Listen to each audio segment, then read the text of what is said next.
Bonjour à tous et toutes, c'est moi, c'est IQ, on n'est pas bien là. On n'est pas bien. Là, on a fait un petit top 10 de nos jeux PS1, PlayStation 1. Est-ce qu'on se ferait pas un petit top 10 PlayStation 2 hein? C'est ma génération, oui, d'accord, j'ai 40 balais et j'en suis fier. Et je vous ai préparé avec des petites images, bien sûr. Vous avez ma grosse tête, mais aussi des images de mon top 10 PlayStation 2. Et vous savez quoi? On va commencer. Et oui, j'ai un cil, par le top 10. Top 10, Dragon Quest 8, d'accord, ok. Je ne suis pas, et bizarrement, et oui, moi qui suis fan de Akira Toriyama, fan des Dragon Quest, d'accord, mais celui-ci m'a plu particulièrement, d'accord, ok, on est d'accord, ok. Et on suit donc notre héros, bien sûr, avec son équipe, qui doit traquer le grand méchant Doommalgus. Mais ça, bien sûr, ce n'est que le début. Bien sûr, ce jeu-là, pareil, hein, on est sur une bonne quarantaine d'heures de RPG. Et objectivement, moi, je vais vous donner mon petit point de vue. Ce que j'avais aimé, c'est vraiment cette capacité de stocker. Là, on le voit dans les combats, là, il stocke, et tout d'un coup, bam, il se vénère. Et là, on voit bien la petite patte Akira Toriyama. Avec les cheveux en pique, tout rose et compagnie. D'ailleurs, c'est peut-être de là qu'est sorti le Saiyan 4. Bah, bref, on divague. Donc, mon numéro 10, Dragon Quest 8, qui est vraiment un bon petit jeu. Il a été repris sur 3DS et compagnie, avec des fins différentes, donc pourquoi pas. Mais là, on est sur PlayStation 2, et on passe tout de suite au numéro 9. Numéro 9, on est sur un... j'aurais pu le mettre dans les 5 premiers, mais il faut faire des choix dans la vie. On est sur Suikoden 5. Suikoden, c'est en plus là, vous avez le 1 et le 2 qui ont été remaster. Je dis pas remake parce que c'est du remaster quand même. Sur toutes les consoles. Donc là, c'est la version numéro 5. Et après un épisode 4 catastrophique, on est passé sur un 5 qui, effectivement, pour moi, était une... Oui, je fais jamais ça, mais là, pourquoi pas. Une pépite. Donc, bien sûr, on suit notre héros, on peut le renommer, un petit peu comme dans Dragon Quest, hein, où, bien sûr, il s'appelait IQ, vous avez raison. Et il suit, donc, c'est pareil, dans les Suikoden, hein, la quête des 108 étoiles. Là, on a de la trahison à gogo, du politique à gogo, des combats à 6 assez rythmés, toujours avec le même process, hein, de pouvoir faire des attaques jointes, etc.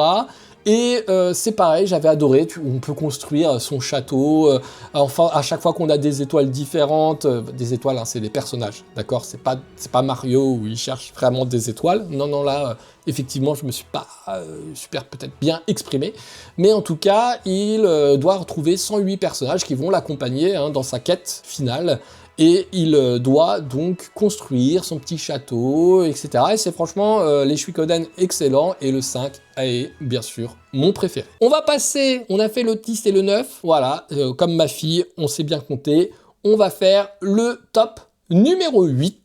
Numéro 8, on est sur Onimusha 2. Et oui, Onimusha 2, pourquoi pas le 1 ? Pourquoi pas le 3 ?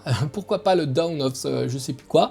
Parce que le 2, on suit Jubei, d'accord. J'ai beaucoup aimé le 1, plus sérieusement, j'ai beaucoup aimé le 1, sauf que le 1, il était assez... pareil, remaster, hein, attention, pas un remake, hein, qui a été fait, et c'était assez cloisonné. C'est-à-dire qu'on passait de porte en porte, c'était un château, après on allait à l'extérieur du château. C'était excellent, hein, j'ai adoré ce jeu-là, mais là, dans le 2, on a l'impression qu'on peut un peu plus voyager, on rencontre d'autres personnages, on peut créer des affinités avec ces persos qui modèlent un petit peu la fin du jeu, ou ce qui viennent nous aider à tel endroit, si on leur donne assez de cadeaux. Il y avait vraiment cet espace un petit peu communautaire qui était vraiment sympa. Et donc vous suivez Jubei qui se fait attaquer, enfin plutôt son village se fait attaquer, voire réduire en cendres par l'armée, oui je bouge beaucoup avec mes mains, désolé, par l'armée de Nobunaga, d'accord, qui est bien sûr un démon, puisqu'on le suit, hein, c'est la suite du 1 directement. Et donc on a le petit gantelet là qui absorbe les armes, et franchement un jeu excellent. Moi j'avais adoré le Jubei pendant 20 minutes au début du jeu. Je me souviens, j'étais au lycée, je le disais tout le temps, oui. Pourquoi ? On est lycéen, voilà. Et donc voilà, c'était vraiment un des jeux qui ont marqué ma jeunesse, et c'est pour ça qu'il est numéro 8. On a le numéro 7. Alors le numéro 7, c'est Fahrenheit, qui je crois en anglais, c'est Indigo Prophecy ou quelque chose comme ça, je ne sais pas. En tout cas, la version française, c'est Fahrenheit, et j'ai adoré ce jeu. je me suis mais régalé, comme on dit. C'est un thriller interactif, d'accord, un petit peu comme, je ne sais plus le nom, il y avait eu sur PlayStation aussi les versions d'après, où on est un personnage où ça commence assez bizarrement, on est possédé, voilà, on est dans un restaurant, on est possédé, on se met à tuer une femme, on ne sait pas pourquoi, on ne sait pas comment, et notre personnage retrouve ses esprits au commissariat. Et donc on suit ce petit personnage qui s'appelle Lucas Kane, et on suit lui et aussi 2 policiers qui mène l'enquête, pourquoi il a fait ça, etc. Et c'est vraiment intéressant parce que on peut créer, pareil, hein, des affinités, c'est-à-dire que les choix que vous allez faire vont... voilà, c'est Quantic Dream, hein, de toute façon, hein, vous connaissez, hein, les jeux, ça va apparaître ici avec des petits astérix parce que moi, mon petit cerveau les a oubliés, mais c'est pareil, hein, Heavy Rain, et oui, Heavy Rain, c'était phénoménal comme jeu, et donc bah, c'est les premiers jeux qui sont sortis comme ça, et voilà, j'ai adoré, petite touche personnelle, les musiques, Love, TKO, bon j'en dis pas plus, exceptionnel. On va passer au numéro 6, et le numéro 6 est un petit peu d'actualité, puisque c'est Metal Gear Solid 3, Snake, écoutez ça, Eater. Snake Eater, là il y a un remake là qui est sorti il y a pas longtemps, je dis pas remake, pardon, remastered, parce que c'est trait pour trait la même chose. Moi à l'époque j'avais adoré sur PlayStation 2 parce que c'était pareil, c'était vraiment le côté original des choses où il fallait chasser pour manger, quand vous étiez blessé il fallait se soigner avec ce que vous récupériez, etc. On avait vraiment l'impression d'être dans un, je dirais pas un Koh-Lanta quand même, faut pas déconner, mais vraiment voilà, et l'histoire était passionnante, très intéressante, avec donc Big Boss, on suit Big Boss à sa jeunesse entre guillemets, et on voit comment est-ce qu'il a perdu son œil, comment il s'est forgé son caractère et sa personnalité. On voit vraiment le renouveau de ce qu'on avait pu, parce que j'avais été un peu déçu du 2. Et donc là, le 3, waouh, exceptionnel. Est-ce que j'ai quelque chose à raconter là-dessus? Sur ce jeu-là, on est sur du Kojima, donc effectivement, il y avait la possibilité de faire quelques petits trucs, ou un petit peu comme dans le 1 avec Psycho Mantis. Là, c'était The End, un sniper que vous pouviez tuer si si vous changiez la date de votre console et vous la rajoutez, je crois que c'était 1 semaine ou 15 jours, je ne sais pas, et bah vous repreniez le jeu, The End était mort de vieillesse, de fatigue, etc. Et donc, bah, pareil, super original. Donc, voilà. Numéro 6, pardon, Metal Gear Solid 3, Snake Eater. On va passer au numéro 5. Numéro 5, Kingdom Hearts. Numéro 2. Alors là, on est pareil, hein, fallait faire un choix sur les deux. J'ai préféré, moi, le 2, qui était pour moi beaucoup plus complet. Alors, étant fan de Disney, et aussi, alors je suis pas un grand fan de Disney, attention, hein, ça c'est plus ma femme, mais moi j'aimais beaucoup quand même l'univers, et surtout voilà, Square Enix, Squaresoft, vraiment Final Fantasy et tout ça, donc on retrouvait ce mélange des deux, et c'était exceptionnel. Déjà le 1 était merveilleux, le 2, vraiment, j'ai vraiment beaucoup aimé l'organisation 13 et tout ça. C'était vraiment, voilà, c'était vraiment un jeu où on était vraiment dedans du début jusqu'à la fin. Après, bon, ça a divagué, hein, Kingdom Hearts 2.9.8.7,4 HP, attention, et compagnie. Même si on a tendance à regarder l'histoire parce que ça reste quand même de très bons jeux, sur le 1 et le 2, ça suivait quand même une logique assez directe. Donc ça, c'était plutôt pas mal. Roxas, bien sûr. Qu'est-ce que je le kiffais. Et petite anecdote, le combat de fin aussi, qui est merveilleux. C'est l'un des meilleurs combats de fin de RPG que j'ai pu connaître. Bon, je spoil pas, hein, si vous ne connaissez pas, mais ça partait dans tous les sens. Paf, paf, paf, paf. Voilà.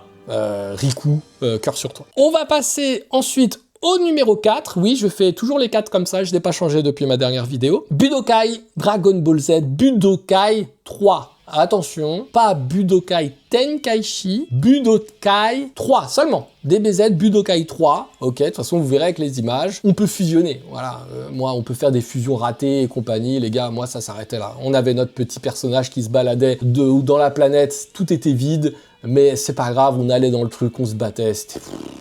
Mais un de mes DBZ préférés, j'ai pas été fan, hein, du tout dernier là, Sparking Zero, peut-être que j'ai vieilli, je ne sais pas, peut-être un vieux, hein. Mais en tout cas celui-ci, le Budokai 3, c'était vraiment un super beau jeu, je vous invite à le faire. Les Tenkaichi sont pas mal aussi, mais voilà, moi je suis plus ce côté, et puis cette introduction de Budokai 3, les gars, mais voilà. Magnifique. On est quand même sur le top 4, hein, ok? C'est un jeu de combat. Quand je ferai mon top Dreamcast, là, il y aura quasiment que du jeu de combat, mais là, c'est le seul. Désolé.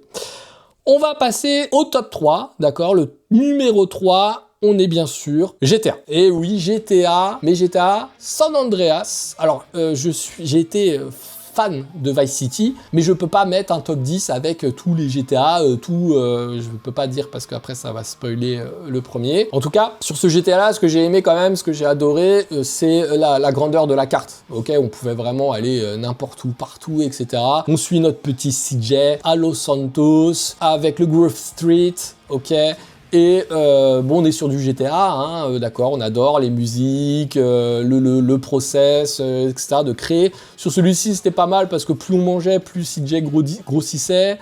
On pouvait customiser ses vêtements et tout, ça c'était quand même plutôt c'était original, donc c'était vraiment super sympa à ce niveau-là. Moi j'ai vraiment beaucoup aimé ce GTA qui, je l'espère, Los Santos, on va le retrouver peut-être en 2026, enfin peut-être c'est sûr même, donc ça ne présage que du bon, ok? On passe au numéro 2. Le numéro 2, Shadow of... Je crois que c'est The Colossus ou Shadow of Colossus. Je suis désolé, je ne sais pas. Je l'avais acheté sur PS2. J'avais repris la version HD sur PS3. Là, oui, je fais un petit coup de gueule. On dit que Lost Suicide, c'est vide. Bah, jouez à Shadow of Colossus. Vous allez voir que du vide, mais ça restera l'un des meilleurs jeux du monde. Donc, numéro 2, Shadow of Colossus, où on suit notre petit héros, d'accord, qui doit sauver, enfin même pas, hein, en fait on sait pas, puisque ça commence, il y a sa femme, son amoureuse, qui est allongée, elle se réveille pas, et donc il décide d'aller avec son petit cheval, Aglo, magnifique. Et il doit aller se battre contre des colosses. Donc on voit les piliers qui s'alignent derrière lui, qui représentent le nombre de colosses qu'il y a à battre. Et vous partez avec votre petit cheval, d'accord, qui va vous... Bah, la tristesse arrive à un moment, je spoil un peu, mais la larme à l'œil, quoi. Et donc, vous devez aller chasser ces colosses-là pour les tuer. Vous savez pas pourquoi, ni comment. Vous savez même pas si c'est quelque chose de bien, ce que vous faites. En tout cas, vous y allez avec votre petite épée, votre arc, etc. Et vous pouviez grimper...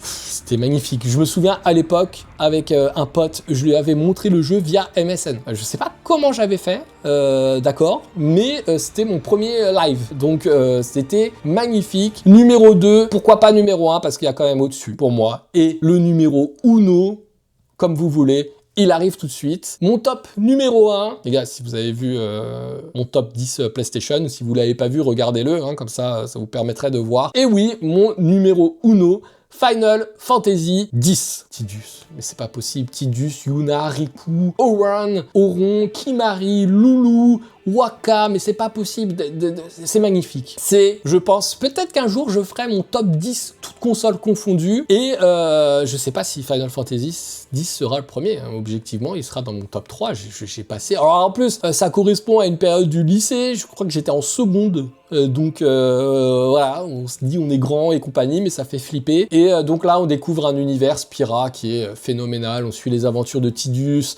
on a le Blitzball, on a les invocations, on a les chimères noires, on a vraiment tout ce qu'il faut. Alors oui, on n'est plus sur du open world, c'est-à-dire où vous aviez une carte du monde et vous vous baladiez et compagnie, mais c'est exceptionnel. On avait les voix anglaises qui étaient excellentes, puisqu'on n'avait pas la version japonaise. Aujourd'hui, ça ressort, je pense qu'on pourrait mettre les versions japonaises, mais là, non, version anglaise, et on tombe amoureux hein, quand même de ce jeu vraiment magnifique. Histoire d'amour, histoire de perte aussi, de deuil et compagnie. C'était vraiment, ça regroupait énormément de choses. Voilà, Final Fantasy VIII sur PS1, voilà, Final Fantasy X sur PS2, et je pense, objectivement, que c'est le dernier Final Fantasy que j'ai vraiment aimé, vraiment adoré comme jamais. Je crois que ça s'est arrêté là, hein, puisque les autres, malheureusement, je n'ai pas eu ce coup de cœur-là. Donc on est quand même, ils en sont au 16, hein, papy, voilà, hein, il commence à vieillir, mais voilà. C'est mon top 10, bien sûr, faites-moi plaisir, donnez-moi au moins un top à vous, peut-être pas top 10, mais les 3 jeux, les 2 jeux, ou le jeu que vous avez préféré sur PlayStation 2, pardon.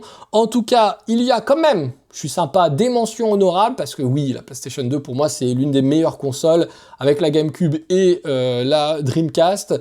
Et en tout cas, vous avez ces mentions honorables que je n'ai pas pu présenter parce que je vous connais. Hein. Je sais que YouTube, il faut que ça aille vite, d'accord? Et que j'aurais tellement de choses à dire quand même sur ces autres jeux. Peut-être que je le ferai plus tard, on verra. En tout cas, merci de m'avoir suivi sur ce top 10 PlayStation 2. Il me reste encore la Dreamcast, la GameCube. Les gars, on n'a pas fini. En tout cas, merci à vous. Portez-vous bien. N'oubliez pas, abonnez, likez et commentez, s'il vous plaît. En tout cas, moi, je vous dis à la prochaine.